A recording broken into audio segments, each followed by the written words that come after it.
Hello, welcome to our channel. నాకు ఈరోజు చాలా కోపంగా ఉందండి. ప్రెస్ వాళ్ళు గుచ్చి మా అనితమ్మను ప్రశ్నలు అడుగుతున్నారు.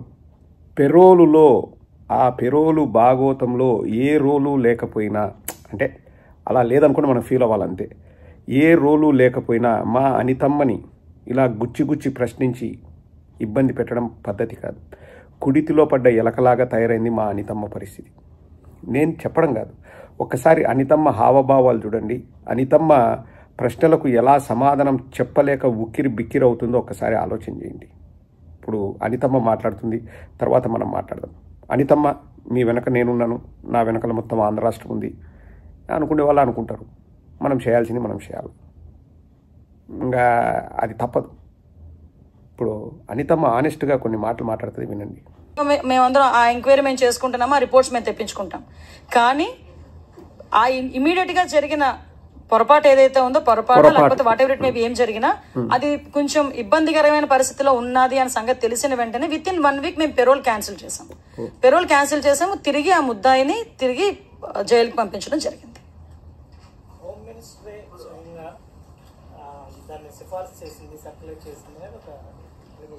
ఎవరున్నారు? నేనేమంటానంటే, ఇప్పుడు దయచేసి అందరూ కూడా నాకు సోదరులు లాంటి వాళ్ళే. పేరోల్ ఎలా వచ్చింది, ఏం వచ్చిందన్న పోస్ట్ మార్టం కన్నా ఆ వెనకాతలు జరుగుతున్న సిచ్యువేషన్ గురించి పోస్ట్ మార్టం చేస్తుంటే మీకు బాగుండేది, నాకు బాగుండేది. ఇప్పుడు ఫర్ ఎగ్జాంపుల్ అంతవరకు సిచ్యువేషన్స్ నిన్న మొన్న కొన్ని సోషల్ మీడియాస్లో హల్చల్ చేసినాయి. హూ ఇస్ దట్ ఫెలో, ఆవిడ ఏంటి, బ్యాక్గ్రౌండ్ ఏంటి, ఆవిడ ఏం చేస్తా అంది. సో నేనేమంటానంటే, పెరోల్ అన్నది నేను డెఫినెట్గా చెప్తున్నానండి, పెరోల్ విషయంలో ఎలా వచ్చింది ఏంటన్నది నేనైతే డెఫినెట్గా మేమైతే మా ఎంక్వైరీ రిపోర్ట్ మాకు బాగా ఇబ్బంది పడుతుంది అన్న విషయం అయితే నాకు అర్థమవుతుంది. మా అనితమ్మను అలా ఇబ్బంది పెట్టేలాగా ప్రశ్నలు గుచ్చి అడుగుతున్నారు అన్న విషయం అయితే అనితమ్మకు కూడా అర్థమైపోయింది. నవ్వుతూ, ఎవరన్నారు హోమ్ మినిస్టర్కి ఇన్వాల్వ్మెంట్ ఉందని, ఎవరన్నారు, మీరు నాకు సోదరులు లాంటి వాళ్ళు, అంటే అడుక్కుంటారంగా ఆపేండ్రా స్వామి అని మా అనితమ్మ మాటల్లో అర్థం. మీరు నాకు సోదరులు లాంటి వారు అంటే ఇంకా దయచేసి వదిలేయండి, ఆ పెరోల్ గురించి అడగొద్దు. ఫస్ట్లోనే అనింది, పొరపాటు జరిగింది, ఆ పొరపాటుని సరిదిద్దుకొని వారం రోజుల లోపలే అతన్ని పంపించాము అని అంటూనే, మీరు ఈ పెరోలు పైన పోస్ట్ మార్టం చేసే కంటే కూడా దాని వెనకాతల ఉన్న అతని గురించి పోస్ట్ మార్టం చేస్తే మీకు నాకు మంచిది కదా అంటుంది. ఆ వెనకాతలో ఉండే వాళ్ళనో లేకపోతే ఆమెను పోస్ట్ మార్టం కాదు కదా, ఏ మార్టం చేయాల్సిన అవసరం లే. ఎందుకంటే అది ప్రజల పని కాదు, పోలీసుల పని. అది ఆల్రెడీ అతను దోషి, అతను బయటికి రాకూడదు, వెరీ సింపుల్. కానీ ఎలా బయటకు వచ్చాడు, that is the question. And SP, jail superintendent వాళ్ళను బయటికి రాకుండా అడ్డుకున్నారంట, అంటే రిజెక్ట్ చేశారంట అతని పెరోల్ రిక్వెస్ట్ను. కానీ హోమ్ సెక్రటరీ నుంచి లేదు, అతనికి పెరోల్ ఇవ్వాల్సిందే అని చెప్పేసి ఒక ఆర్డర్ వచ్చిందంట. ఏందో నేను మాట్లాడుతుంటే నేను ఉదయం నా సినిమా స్టోరీ లాగే ఇది కూడా అనిపిస్తుంది. యాదృచ్ఛికం, అంతే, యాదృచ్ఛికం. దానికి సంబంధం లేదు. అది నాకు వచ్చిన ఆలోచన వేరు, అది ఎప్పుడో నాకు ఆలోచన వచ్చింది, ఈరోజు చెప్పాను. కానీ ఈరోజు జరుగుతున్న సంఘటన దానికి సంబంధం లేదు. సో ఏతావాత చూస్తే అనితా వంగలపూడి గారు, మా అనితమ్మ గారు బాగా కంగారు పడుతున్నారన్నది అయితే సుస్పష్టం. నా బాధ కూడా అదే. వదిలేయండి రబ్బాయి, వదిలేయండి. పెరోల్ గురించి క్వశ్చన్లు అడగొద్దు, మా అనితమ్మని అడగొద్దు. ఒడ్డున పడ్డ చేపలాగా, కుడితిలో పడ్డ ఎలకలాగా గిలగిల కొట్టుకుంటుంది మా అనితమ్మ. ఏం సమాధానం చెప్పాలో తెలియక. కానీ ఇప్పుడు ఒక విచిత్రమైన మాట అంటది, అంటే సెల్ఫ్ గోల్ వేసుకుంటుంది మా అనితమ్మ. అలా సెల్ఫ్ గోల్ వేసుకోకపోతేనే బాగుంటుంది అన్నది నా ఒపీనియన్. అనితమ్మ, సరే నువ్వు మాట్లాడు, నీ గురించి ప్రజలకు నేను కవర్ డ్రైవ్లు ఆడాల్సిన బాధ్యత నాకుంది, నేను ఆడతా. మీరు మాట్లాడండి ఫస్ట్, నేను ఆడతా తర్వాత కవర్ డ్రైవ్.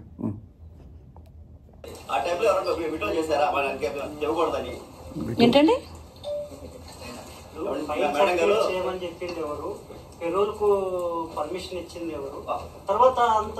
అసలు విషయం ఏంటంటే, మీరు డైవర్ట్ అవుతున్నారు, మిమ్మల్ని డైవర్ట్ చేస్తున్నారు, నాకైతే అర్థం కావట్లేదు. కానీ అసలు పెరోల్ మీద ఎంత పోస్ట్ మార్టం చేస్తున్నారు కదా, అసలు వెనకాతల ఆ వ్యక్తి మీద ఎందుకు పోస్ట్ మార్టం చేయట్లేదు నాకు అర్థం కావట్లేదు. అయితే అది ఆలోచించండి ఒకసారి. కూర్చో. ఇంకా మేడం మధ్యలోనే వెళ్ళిపోతా అంటున్నారు. వెళ్ళిపోతా అని ఆ వ్యక్తి మీద పోస్ట్ మార్టం చేయండి, ఆ వ్యక్తి మీద పోస్ట్ మార్టం చేయండి అంటారు. అసలు పెరోల్ లేకపోతే ఆ వ్యక్తి గురించి పట్టించుకోవాల్సిన అవసరమే లేదు. ఎందుకంటే అతను జీవిత ఖైదు, అతను జీవిత శిక్ష అనుభవిస్తున్న ఖైదీ. జైల్లో ఎంతోమంది ఉంటారు, వాళ్ళ మీద పోస్ట్ మార్టం చేయాల్సిన అవసరం మనకి ఏముంటుంది? అతనికి పెరోల్ ఎలా వచ్చింది? That is the question. Madam గారు సమాధానం చెప్పట్లేదు. మా ఎంక్వైరీలు మేము చేసుకుంటాం, మా పొరపాటును మేము గుర్తించుకుంటాం, ఏదో పొరపాటు జరిగిందని మాత్రం ఒప్పుకుంటుంది. ఆ పొరపాటు ఏంటి అన్నది ఎలా బయటపడుతుంది? ఇన్వెస్టిగేషన్ చేసే వాళ్ళే లూప్ హోల్స్ కోసం వెతుకుతే ఎలా ఈ ఇన్వెస్టిగేషన్ని నీరుగార్చాలి అని చెప్పేసి, ఇంకా ఇన్వెస్టిగేషన్ జరిగేది ఎప్పుడు, ప్రజలకు వాస్తవాలు తెలిసేది ఎప్పుడు? ఇంకా అందుకనే ఇలా వాస్తవాలు తెలియనప్పుడే కథలుగా సినిమాల రూపంలో బయటకు వస్తూ ఉంటాయి.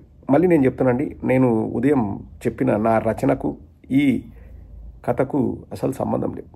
ఈ ఎవడో చెప్పినాడు కింద కామెంట్ సెక్షన్లో, హోమ్ మినిస్టర్కి పవిత్ర అని పేరు పెడదాం సార్ అని. ఏమైనా పెట్టచ్చు, ఇంకా మీ ఇష్టం. ఆ పేర్లు పెట్టేది అదంతా సెకండ్ ఎపిసోడ్లో మళ్ళీ మనం మాట్లాడుకుందాము. ఇంకొక చిన్న విషయం అడుగుదాం. మన అమరావతి మునిగిపోయింది కదా, హోమ్ మినిస్టర్ గారికి కూడా అందులో రెస్పాన్సిబిలిటీ ఉంటుంది కదా. మునిగిందా లేదా మేడం గారే చెప్తారు. ఒక్కసారి విని మా అనితమ్మ చెప్పిన తర్వాత మనం ముగించేద్దాం. అమ్మ అనితమ్మ, ప్లీజ్ మీరు వచ్చి చెప్పండి అమ్మా. అదొక్క విషయాన్నైనా ఖండించండి, బాగా ఖండించండి. అమరావతిలో వర్షం పడలేదు అని ఖండించండి. ఉదయం లేచిన దగ్గర నుంచి మొదలు పెడతారండి, అమరావతి మునిగిపోయింది, అమరావతి మునిగిపోయింది, అమరావతి మునిగిపోయింది. అరే అమరావతి మునిగిపోయింది అని మాట్లాడితే నేను ఒకటే క్వశ్చన్ చేస్తున్నా. అమరావతి మునిగిపోతే ఈరోజు స్పీడ్ యాక్సెస్ రోడ్లు ఎక్కడైనా మీకు ఎవరికైనా అవాంతరాలు ఏమైనా వచ్చినాయా? ఈరోజు మీరు అందరూ కూడా బళ్ళు మీదో కార్ల మీద ఏదో రకంగా ఇక్కడికి వచ్చుంటారు కదా. ఎక్కడైనా రహదారులు ఏమైనా అడ్డుకున్నాయా? ఎక్కడైనా రోడ్లు కొట్టుకుపోయినాయా? మీరు చెప్పండి. లేదు. ఈ రోజు నేను సెక్రటేరియట్ లో కూర్చొని మాట్లాడుతున్నా, సెక్రటేరియట్ మునిగిపోయిందా? అసెంబ్లీ ఏమైనా మునిగిపోయిందా? ఈ రోజు మామూలుగా మాట్లాడుకుందాం. ఈ రోజు ఎక్కడ ఇప్పుడు అమరావతి కట్టడాలు కట్టుతున్న సమయంలో పునాది తీసుకునేటప్పుడు కొన్ని నీళ్లు చేరుతాయి. ఇప్పుడు వర్షాకాలం వర్షం పడక ఏం పడుతుందండి? వర్షం పడితే నీళ్లు రాక ఏమొస్తాయండి? నీళ్ళు వచ్చినప్పుడు పునాదులు తీసినప్పుడు నీళ్లు ఉంటగా నీళ్ళు పునాదుల్లోను కానీ ఆ చిన్న చిన్న గోతుల్లో కానీ నీళ్ళు రాకపోతే ఏమొస్తాయండి? 10 నుంచి 20 సెంటీమీటర్లు వర్షం పడేటప్పుడు నీళ్లు స్టాగ్నెంట్ అవ్వవా ఒక దగ్గర? దాన్ని బూచీగా చూపించి ఏకంగా ఈ క్వాంటమ్ వ్యాలీ దగ్గర అంత నీరు వచ్చేసిందని వైసీపీ మీడియా ఏందమ్మా ఇది? అంత ఫోర్స్తో అసలు ఏమీ జరగలేదు, అంత బాగుందని అబద్ధాలు కాదు చెప్పడానికి ట్రై చేసావు, కవర్ డ్రైవ్ ఆడడానికి ట్రై చేసావు, బాగానే ఉంది. మళ్ళా వర్షం పడితే వర్షం రాక వైన్ వస్తుందా, వోడ్కా వస్తుందా, విస్కీ వస్తుందా? ఎందుకు మళ్ళా ఆ డైలాగులన్నీ ఎందుకు? మనమే దొరికిపోతాం అడ్డంగా. ఇప్పుడు ఏదో గుణాదులు తీశారంట, ఫౌండేషన్ తీశారంట, అక్కడ నీళ్ళు వచ్చాయంట, నీళ్ళు నిల్వ ఉంటాయంట. ఇది ఆ అమరావతి అవికానిక్ వాటర్ దగ్గరే కాదు, మొత్తం పొలాలన్నీ మునిగిపోయినాయి. ఎక్కడ చూసినా ఎకరాలు మునిగినాయి. మొత్తం నీట మునిగింది అమరావతి. ఇంకా మళ్ళీ దాన్ని కవర్ డ్రైవ్ ఆడుకోవాలంటే ఆడుకునేటప్పుడు ఇంకా నిస్సిగ్గుగా అసలు వర్షమే పడలేదు, అమరావతి ఒక ఎడారి ప్రాంతము, డ్రాట్ ఏరియా అని ఏదోటి కవర్ డ్రైవ్లు ఆడుకుంటే సరిపోద్ది. మళ్ళీ వర్షం పడక ఏం పడుతుంది? వైన్ పడుతుందా, విస్కీ పడుతుంది అంటే అక్కడే అనుమానాలు మొదలవుతాయి. అంటే మా అనితమ్మ మామూలుగా ప్రెస్ మీట్ బాగానే గంభీరంగా పెడుతుంది. అంటే వైసీపీ వాళ్ళని తిట్టడానికో లేకపోతే సోషల్ మీడియాలో ఉన్న వాళ్ళని తిట్టడానికో బాగా పెడుతుంది. ఇప్పుడు తనే దొరికిపోయినట్లు మాట్లాడుతుంది. దొరికిపోయిందని మీరు అనుకుంటున్నారా? ఏమో నాకు తెలియదు. చాలామంది మన అభిమానులు అన్న పార్ట్ 2 సినిమా తీయండి అన్న, అంటే సినిమా తీయండి కాదు, పార్ట్ 2 కూడా చెప్పండి అన్న, సీక్రెట్ రివీల్ చేయండి అని అడుగుతున్నారు. చూద్దాం. పార్ట్ 1 బాగా చూడండి. నా స్టోరీని బాగా చూస్తేనే పార్ట్ 2, లేకపోతే ఉండదు.